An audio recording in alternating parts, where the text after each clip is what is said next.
The sun is rising on the Florida Midland Railroad's Lake Wales branch, running on old Seaboard Airline and Atlantic Coastline trackage, and using an old Santa Fe CF7 as power. I've had my eye on the Florida Midland for quite some time.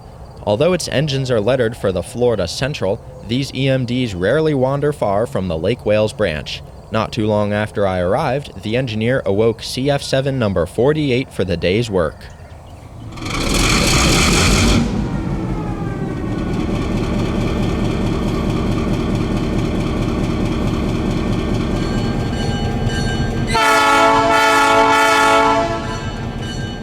Hiding behind 48, SW1200 number 94 reversed onto the main in order to couple onto 48's rear.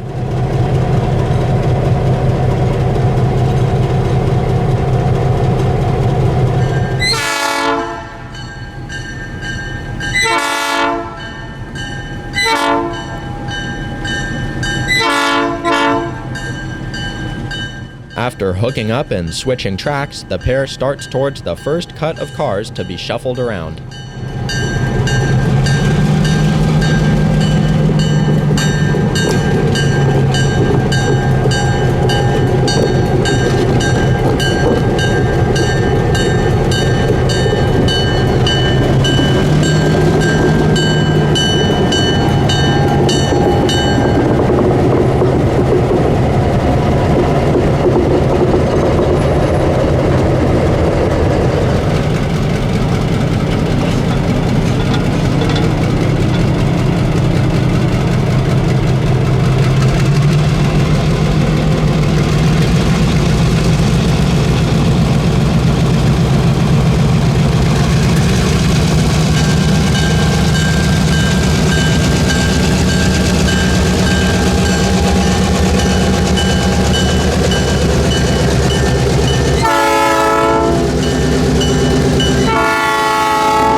The crew had much switching to do within the yard before setting off, and it wouldn't be another 3 hours until the locomotives came back into public view.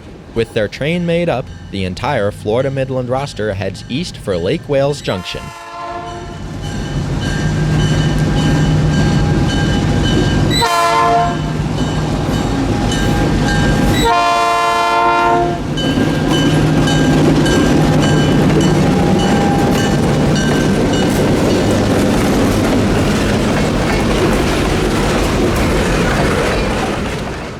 Shooting off of CSX's Auburndale to Miami main line, the Midland travels 4 miles over ex-Seaboard Airline tracks from their yard in West Lake Wales to the junction in Lake Wales.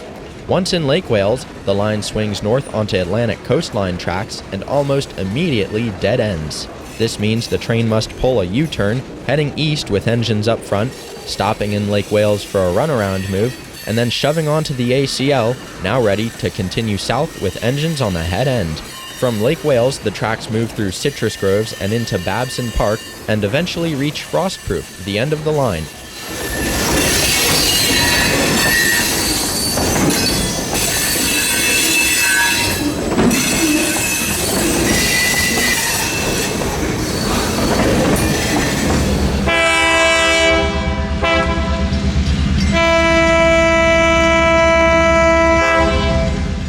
Shortly after pulling the U-turn, the train heads south through downtown Lake Wales with the 48 leading the way. I was psyched.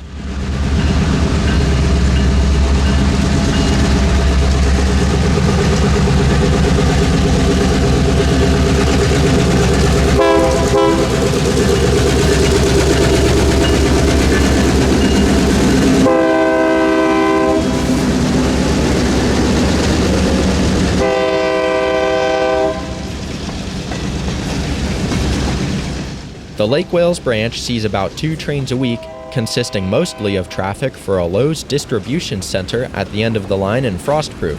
Today's train pleasantly surprised me, however, with 19 cars going to or coming from 3 different customers along the line.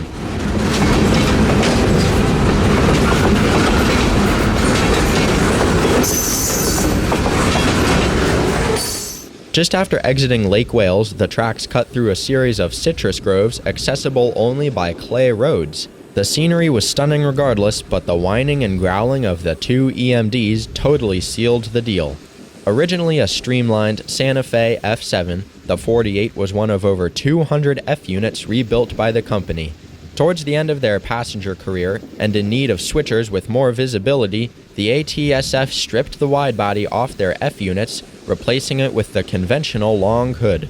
The model name CF7 quite literally means converted F7.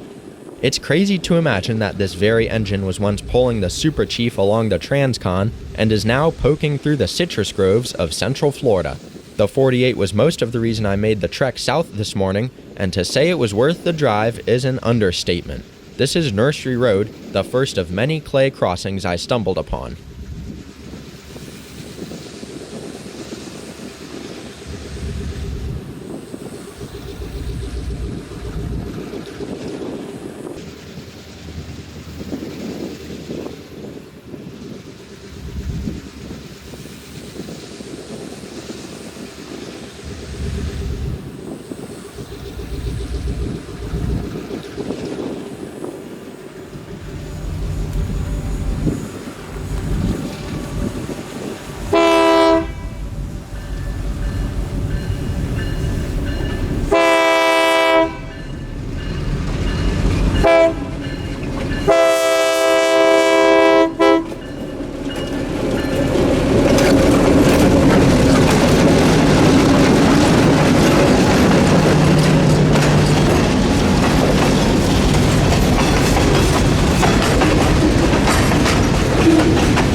I booked it from Nursery Road down to Babson Park, and not a second too soon either.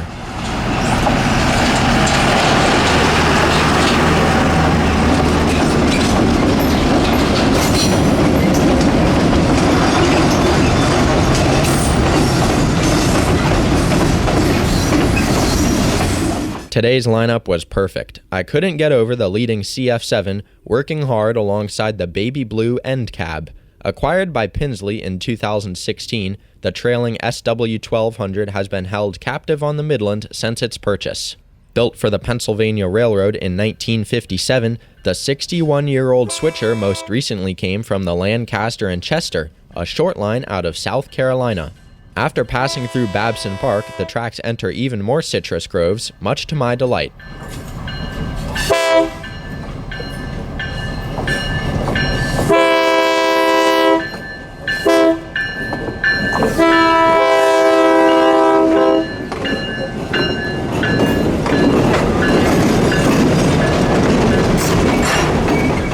To be quite frank, I had no idea where I was. However, I was intent on following the tracks through the groves, opting for every opportunity that presented itself.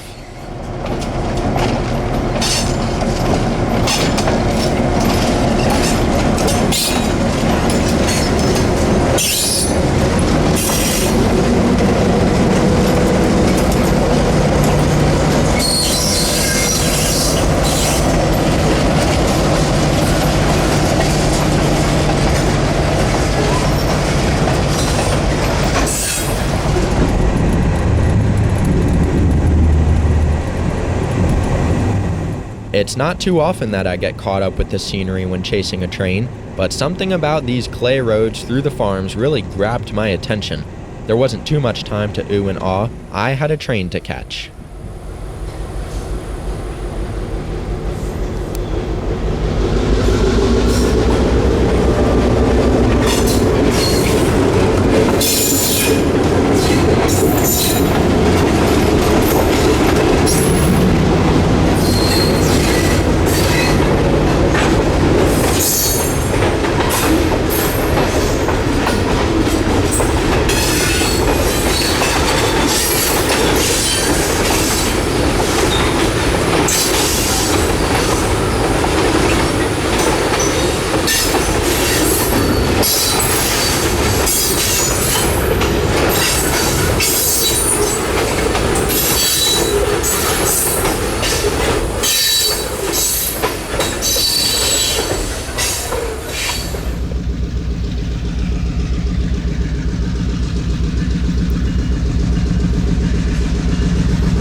This was the final spot I was able to see the train before it arrived at the end of the line.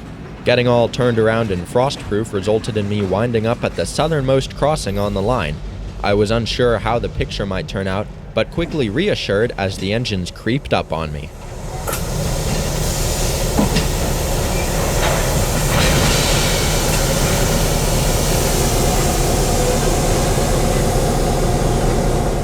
Dropping off some tanks at the fertilizer facility north of myself, the crew performs some flat switching within the house tracks.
All finished up with the fertilizer plant, the train now proceeds to the end of the line with 13 of the train's 14 cars destined for the Lowe's distribution facility.